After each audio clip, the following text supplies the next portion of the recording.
बहुत बहुत धन्यवाद बॉस। सभी आदरणीय सीनियर्स को नमस्कार और प्यारे मित्रों और प्यारे अनुजों। अभी थोड़ी देर पहले बॉस मुझसे बात कर रहे थे कि आप किस रस की कविता लिख के लाए हो, तो मैंने कहा मैं चोर रस की कविता लिख के लाया हूँ। कि ये कौन सा रस होता है कि जब दूसरे की कविता आप चुरा लेते हो तो वो चोर रस की कविता बन जाती है। तो जो मैंने कविता बनाई है वो आप सभी लोगों ने पहले सुनी हुई है, हमारे श्री कुमार विश्वास जी की कविता, कोई दीवाना कहता है। आगे आप गाइए। बहुत बढ़िया। और इस कविता से परिचय करवाने वाले शख्स यहाँ मौजूद हैं, आदरणीय गुरुजी निरंजन गौतम जी। जब हम कॉलेज में थे तो सबसे पहले ये कविता उन्होंने सुनाई थी, तो मेरा मन किया कि इस कविता का जो प्राण है वो निकाल दिया जाए और उसका शरीर चेंज कर दिया जाए और उसे पहले आयुर्वेद की खरल में अच्छी तरह कूटा जाए और भावनाएं दे दे के आयुर्वेद में बना दिया जाए। तो आप सभी के लिए ये आयुर्वेद कविता में पेश करना चाहूँगा।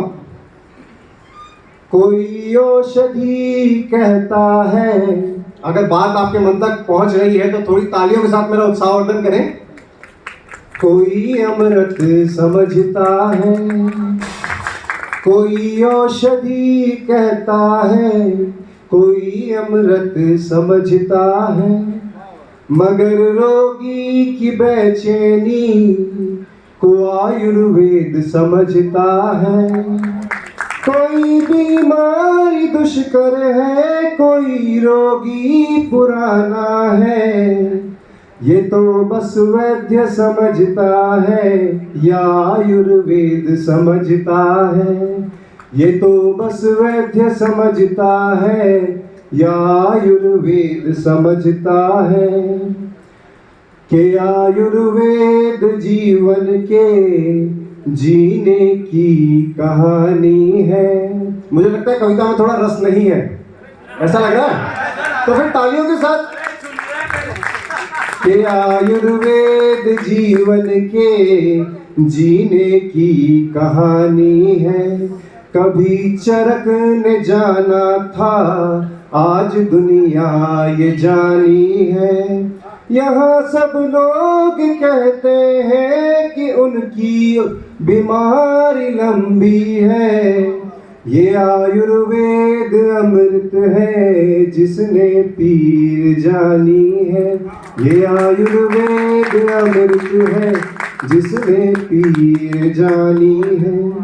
समंदर रोग का अंदर, क्योंकि आजकल जो भी मरीज आते हैं वो एक बीमारी लेके नहीं आते हैं, बीपी, शुगर, थायराइड, मोटापा सब एक साथ है, तो पूरा समंदर अंदर है। समंदर रोग का अंदर पर रोगी रो नहीं सकता। जो आयुर्वेद का साथी वो रोगी हो नहीं सकता। मुझे लग रहा है आप लोगों में भी थोड़ी एनर्जी की कमी आ रही है।